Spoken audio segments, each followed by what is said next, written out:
Hello, YouTube subscribers. Hello, Michigan fans. And hello, Facebook. This is Harry Bryan back with a post game video.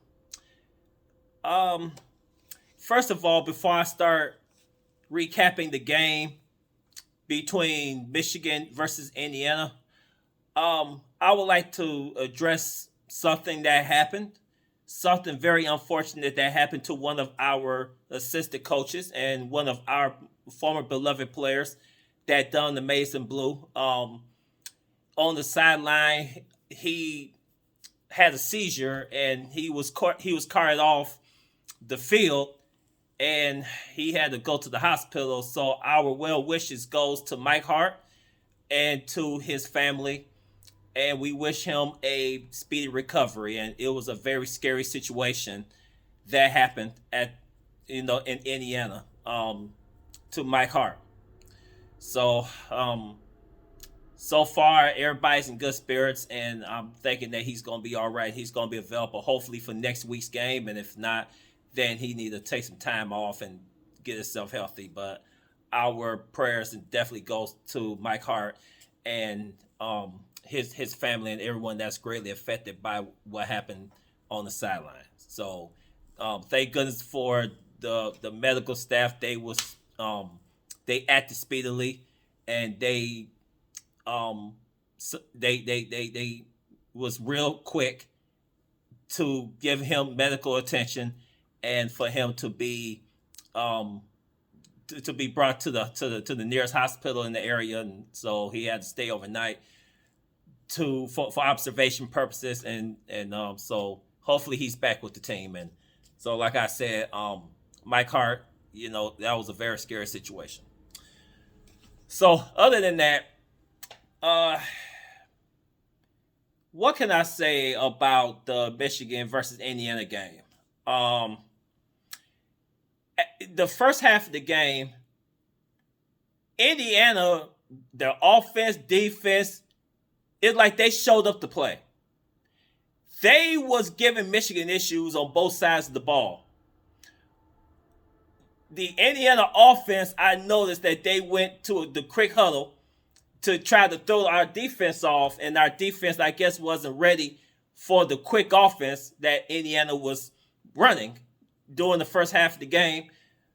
And so Michigan was caught off guard. So all of a sudden Indiana started making easy throws, and they start catching passes, and that's like, oh man, okay, it looks like Indiana was trying to upset Michigan at their house. And so far, like I said, in the first half, I was freaking nervous. Like, what's going on? I mean, Michigan was committing penalties that was uncharacteristic, unsportsmanlike conduct called, holding calls, false starts, uncharacteristic calls that Michigan was committing. And Michigan was hurting themselves because of all of these penalties that they was racking up. And they was keeping Indiana in it. So the score was 10-10. It was tied 10 overall going to halftime. But before that, that's when the Mike Hart incident happened, and the team was pretty shook up, and even the Indiana bench shook up because Mike Hart was the running backs coach for the Hoosiers before he accepted the same position at Michigan. So both sidelines was pretty upset because of what happened to Mike Hart, and so the team was pretty upset. They was pretty emotional. So I don't know what happened during the half when they was in the locker room. I guess Mike Hart must have called and spoke to the team and saying that he was okay. And so I guess the second half, that's when Michigan came out and they did what Michigan should have done in the first half, was to completely take over the game. I mean, I'm not going to lie. Michigan did struggle in the first half. Now, the second half of the game, I wasn't able to watch it because, of course, my schedule wouldn't allow me to watch the most of the second half of the game because, of course, I had to be at work.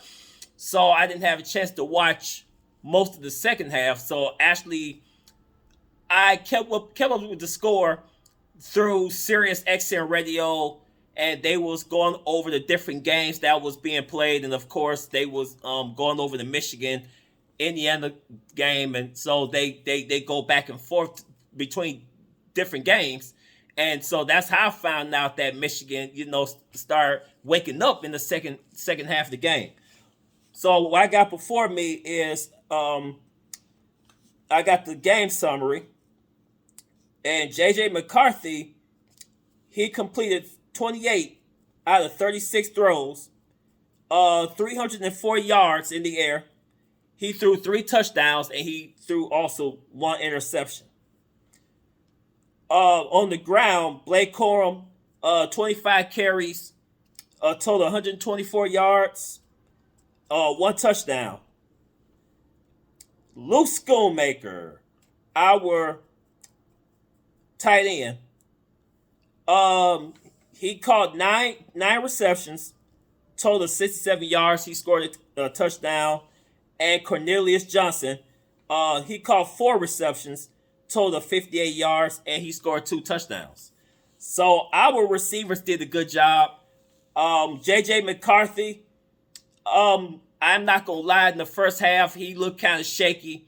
So I don't know if it was because the offensive line or it was because of that Indiana defense, which they came out to play. I mean, Indiana was trying to upset Michigan. So Indiana came out on fire in the first half. So I don't know if that was because of the defense. But J.J. McCarthy was kind of shaky in the first half. But in the second half, he must have woke up. The team must have woke up. And they said that they are not going to accept defeat. So they took care of business. It was a sloppy game. In the first half, it was real sloppy. But in the second half, Michigan turned on their afterburners. They did what they had to do. And they secured the win. Final score is Michigan 31, Indiana 10. Next week, Michigan's play back home, but it's going to be against the tougher opponent, Penn State. Penn State is ranked 10th in the country, so that is going to be a very tough game for Michigan. So they declared this game, next Saturday's game, maze out. So I guess everybody's supposed to be wearing yellow. So anyway, against 10th ranked Penn State, 12 o'clock noon game. So we're going to see how Michigan performs, and I'm pretty sure that Michigan is going to really look over this past game when they played against Indiana, all the mistakes, the penalties, the things they need to clean up, things they need to improve, because Penn State is coming to town. Penn State's not playing any games. Penn State want to be in the top 5. And so we as Michigan fans, we have to really key in to our team more than ever. And Michigan, they have to really key into Penn State, because James Franklin always gave Michigan problems with that Penn State team. And so I don't expect anything different. I think Penn State going to come out, and I think they're going to play. They're going to give us their best. And so we have to be prepared. So it'll be nice if Michigan can go 7-0 before the bye week. And then after the bye week, then that's when Michigan again play a home game against our cross-state rivals. Of course, you know who that is, MSU. But it's going to be a very interesting game for Michigan next week. But Michigan got to clean up a whole lot of stuff, because Michigan could have lost against Indiana. Easy. Indiana was not to be joked around. And I said throughout my previous videos that Indiana always gave Michigan issues. For some reason, Indiana always give Michigan or play Michigan hard, and Michigan always find ways to find themselves in trouble with that Indiana team. And this past Saturday was no exception. And we knew Indiana was going to give us all they had. And most people called it a trap game. And I knew it was a trap game. But I'm glad Michigan finally woke up. Michigan took control of the game in the second half. And like I said, Michigan secured the win. So now Michigan is 6-0. Now, Rankings came out today, Sunday. Rankings came out. AP poll comes out after probably like 2 or 3 o'clock in the afternoon when the NFL games are being played. So that's when the AP poll comes out. So last week, it was, I believe, Alabama 1, OSU number 2, Georgia 3, Michigan 4, Clemson 5. Okay, so they had Clemson in the fifth spot and had Michigan in the 4th spot. Now, let me remind you, Michigan won that game.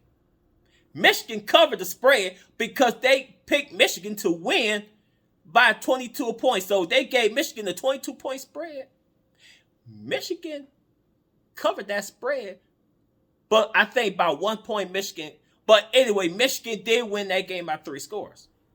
So all of a sudden, they updated the AP poll, and now instead of Michigan being ranked number 4, Michigan is ranked number 5. So Michigan dropped the spot after winning on the road to Indiana 31-10.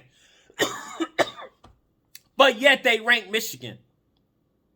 They dropped Michigan from 4 to number 5. And they put Clemson from number 5 to number 4. Now let me remind you, Clemson also struggled too. But you didn't hear too much stuff about Clemson struggles. But no. See, like every time Michigan struggle, oh, there's a problem. Oh, Michigan don't belong to be in the 4th spot. Oh, Michigan struggle. It seems like Michigan always being judged harshly compared to the other teams that played the same day. Look at Alabama, for example. Alabama struggled against an unranked Texas A&M. But no, you don't hear that much about Alabama because they're Alabama. They're Nick Saban. Oh, they're special. You don't hear that much about when they struggle. Oh, no, they kind of push that to the side. Just like when the media, what they doing to Brett Favre, how Brett Favre cheated all those poor folks in Mississippi by embezzling $5 million plus dollars. But no, you don't hear about that. You know, they try to sweep that under the rug.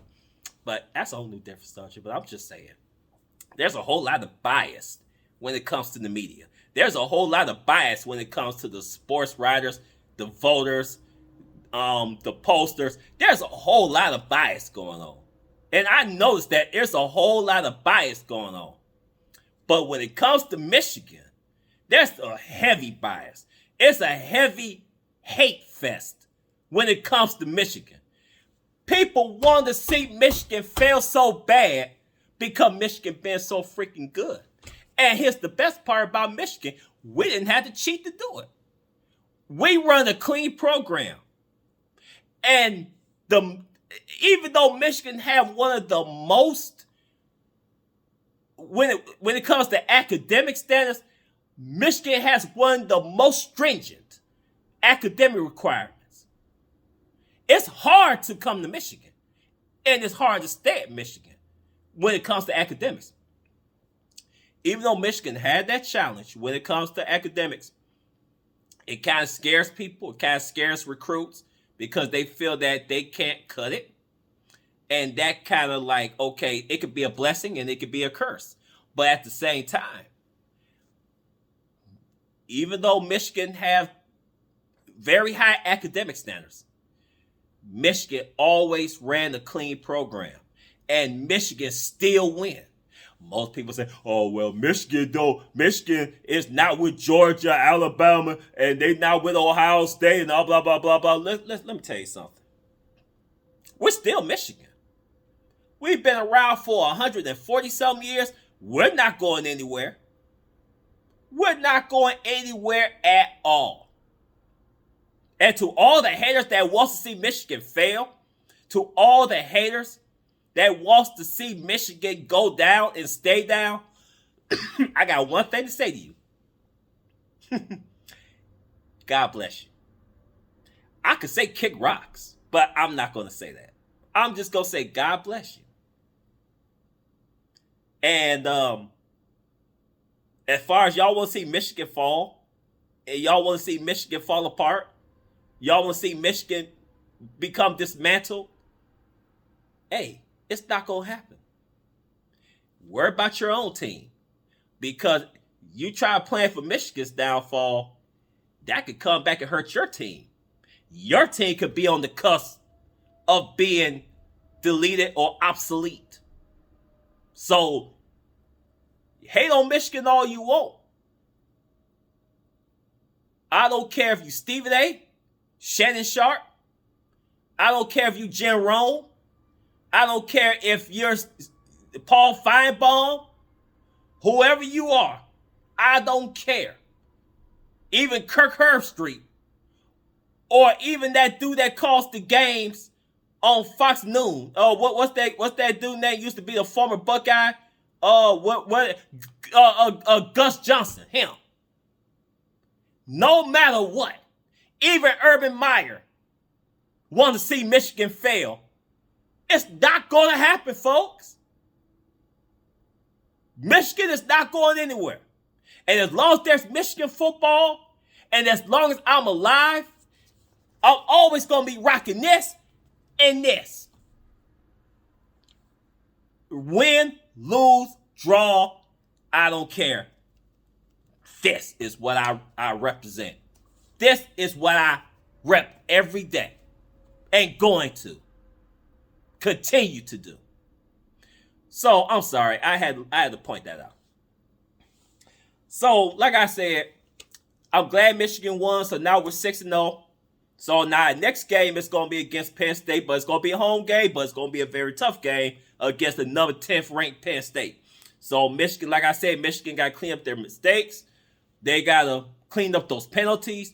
They got to do a better job executing those plays.